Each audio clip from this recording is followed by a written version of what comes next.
340º dia. Daniel 3. A estátua de ouro. O rei Nabucodonosor mandou fazer uma estátua que media 27 metros de altura por 2,70 metros de largura e ordenou que a pusessem na planície de Durá, na província da Babilônia. Depois, ordenou que todos os governadores regionais, os prefeitos, os governadores das províncias, os juízes, os tesoureiros, os magistrados, os conselheiros e todas as autoridades viessem à cerimônia de inauguração da estátua. Todos eles vieram e ficaram de pé em frente da estátua para a cerimônia de inauguração.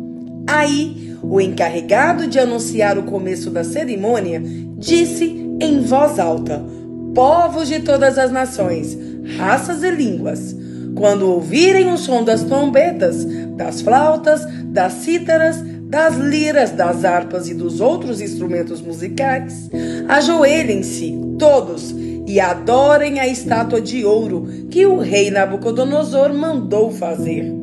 Quem não se ajoelhar e não adorar a estátua será jogado na mesma hora numa fornalha acesa. Assim, logo que os instrumentos começaram a tocar, todas as pessoas que estavam ali se ajoelharam e adoraram a estátua de ouro. A desobediência dos amigos de Daniel. Foi nessa hora que alguns astrólogos aproveitaram a ocasião para acusar os judeus. Eles disseram ao rei Nabucodonosor que o rei viva para sempre. O Senhor deu a seguinte ordem: quando ouvirem o som dos instrumentos musicais, todos se ajoelharão e adorarão a estátua de ouro. Quem desobedecer a essa ordem será jogado numa fornalha acesa. Ora, o Senhor pôs como administradores da província da Babilônia alguns judeus. Esses judeus, Sadraque, Mesaque e Abidnego, não respeitam o Senhor, não prestam culto ao Deus do Senhor, nem adoram a estátua de ouro que o Senhor mandou fazer. Ao ouvir isso, Nabucodonosor ficou furioso e mandou chamar Sadraque, Mesaque e Abidnego. Eles foram levados para o lugar onde o rei estava, e ele lhes disse: é verdade que vocês não prestam culto ao meu Deus, nem adoram a estátua de ouro que eu mandei fazer? Pois bem, será que agora vocês estão dispostos a se ajoelhar e adorar a estátua logo que os instrumentos musicais começarem a tocar? Se não, vocês serão jogados na mesma hora, numa fornalha acesa. E quem é o Deus que os poderá salvar? Sadraque, Mesaque e Abidnego responderam assim: ó rei, nós não vamos nos defender, pois se o nosso Deus, a quem adoramos, quiser, ele poderá nos salvar da fornalha e nos livrar do seu poder, ó rei. E mesmo que o nosso rei não nos salve, o Senhor pode ficar sabendo que não prestaremos culto ao seu Deus, nem adoraremos a estátua de ouro que o Senhor mandou fazer. Os 3 moços na fornalha acesa. Ao ouvir isso, Nabucodonosor ficou furioso com os 3 jovens e, vermelho de raiva, mandou que se esquentasse a fornalha 7 vezes mais do que de costume. Depois, mandou que os seus soldados mais fortes amarrassem Sadraque, Mesaque e Abidnego e os jogassem na fornalha. Os 3 jovens, completamente vestidos com seus mantos, capas, chapéus e todas as outras roupas, foram amarrados e jogados na fornalha. A ordem do rei tinha sido cumprida e a fornalha estava mais quente do que nunca. Por isso, as labaredas mataram os soldados que jogaram os 3 jovens lá dentro. E amarrados, Sadraque, Mesaque e Abidnego caíram na fornalha.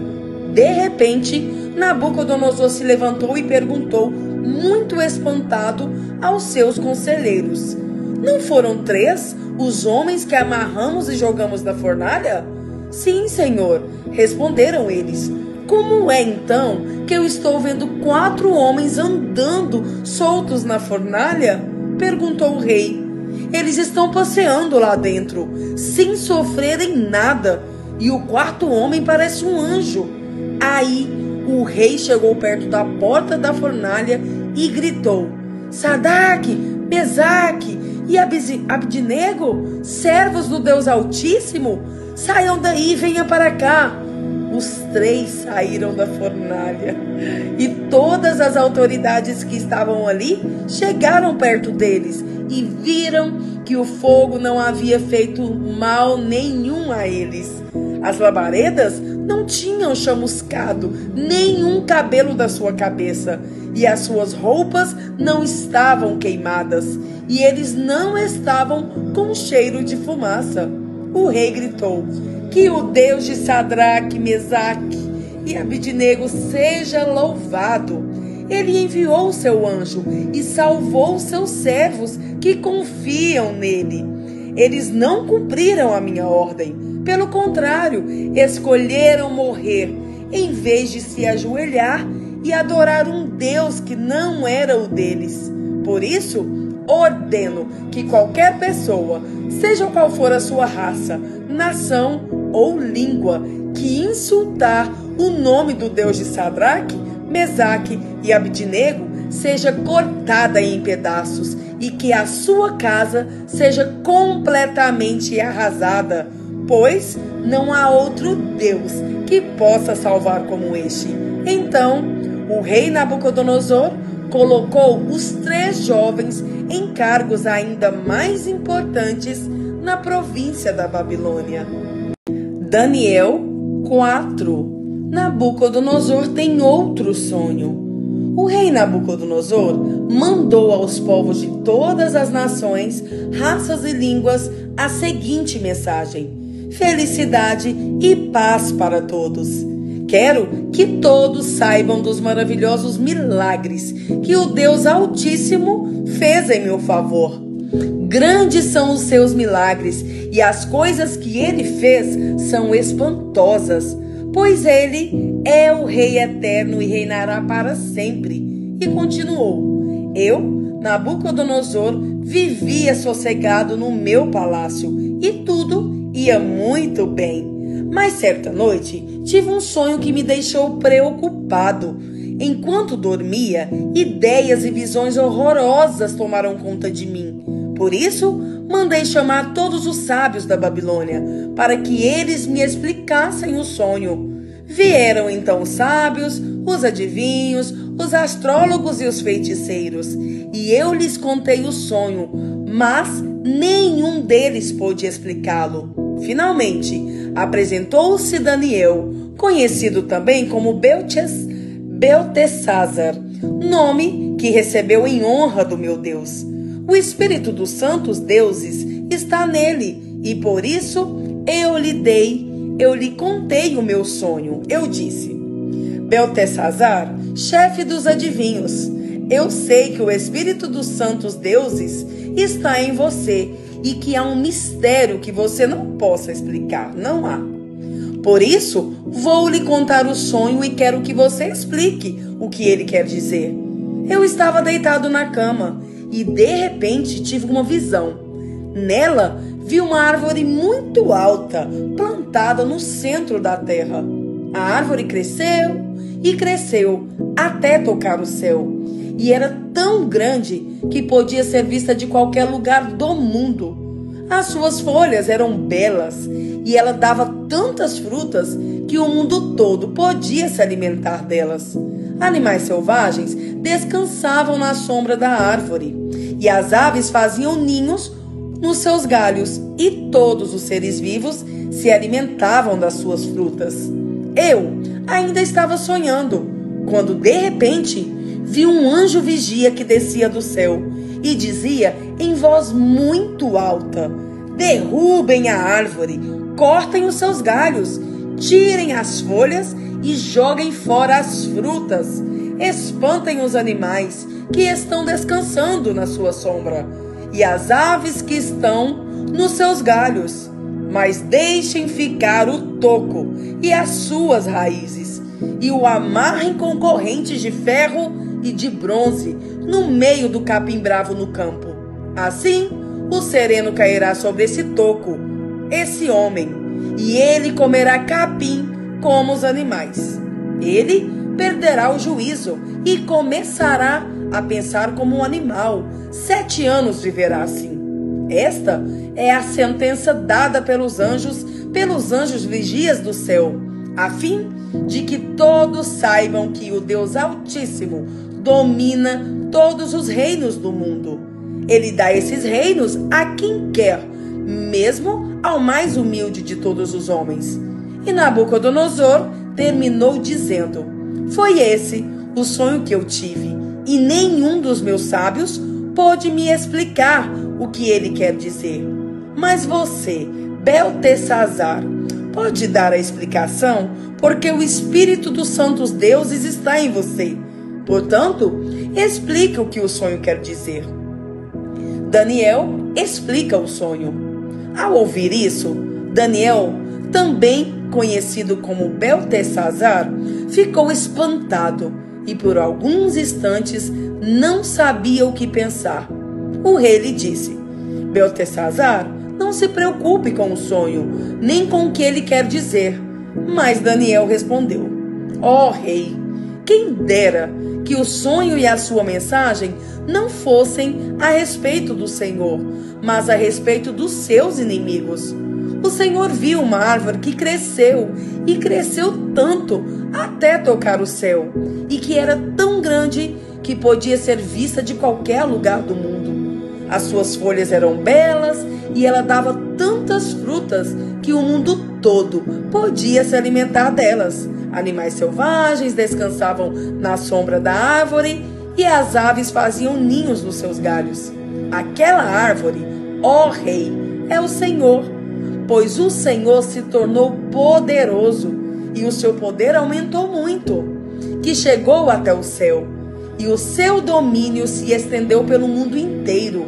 E o Senhor viu também um anjo vigia descendo do céu e dizendo: derrubem a árvore e quebrem todos os seus galhos, mas deixem ficar o toco e as suas raízes, e o amarrem com correntes de ferro e de bronze, para que fique no meio do capim bravo no campo. Assim, o sereno cairá sobre esse homem, e ele terá de comer o que os animais comem. 7 anos ele viverá assim. E Daniel continuou: e agora vou dar a explicação. Este sonho trata da sentença do Deus Altíssimo contra o Senhor. Ó rei, o Senhor será expulso do meio dos seres humanos e ficará morando com os animais selvagens. O Senhor comerá capim como os bois, dormirá ao ar livre e ficará molhado pelo sereno. Isso durará 7 anos, até que o Senhor reconheça que o Deus Altíssimo domina todos os reinos do mundo e coloca como rei o homem que ele quer. A ordem do anjo para que deixassem ficar o toco da árvore com as raízes quer dizer que o Senhor será rei de novo, mas só quando confessar que Deus domina o mundo inteiro. Ó rei, aceite o meu conselho, deixe de pecar e faça o que é certo. Acabe com as suas maldades e ajude os pobres. Assim, talvez o Senhor possa continuar a viver em paz e felicidade.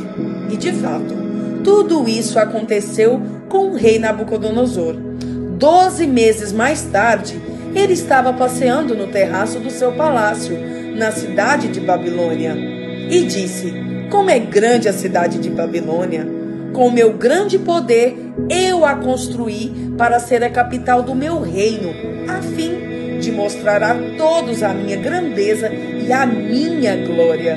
O rei ainda estava falando quando veio uma voz do céu que disse: preste atenção, rei Nabucodonosor, Este reino não é mais seu. Você será expulso do meio dos seres humanos, ficará morando com os animais selvagens e comerá capim como os bois. Isso durará 7 anos, até que você reconheça que o Deus Altíssimo domina todos os reinos do mundo e coloca como rei quem ele quiser.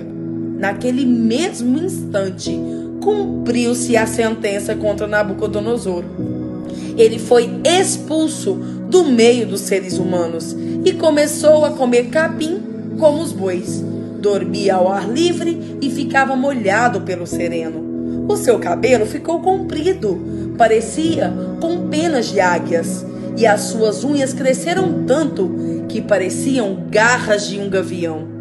O rei Nabucodonosor louva o Deus Altíssimo. O rei disse: depois de passados os 7 anos, eu olhei para o céu e o meu juízo voltou. Aí agradeci ao Deus Altíssimo e dei louvor e glória àquele que vive para sempre. Eu disse: o poder do Altíssimo é eterno, o seu reino não terá fim. Para ele, os seres humanos não têm nenhum valor.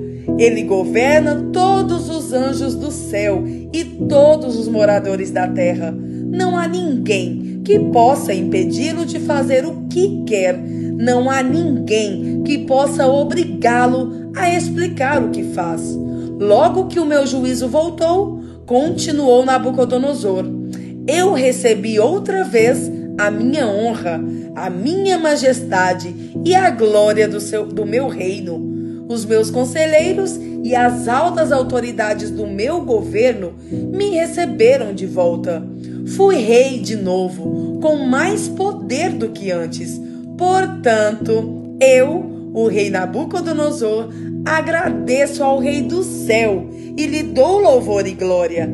Tudo o que ele faz é certo e justo, e ele pode humilhar qualquer pessoa orgulhosa.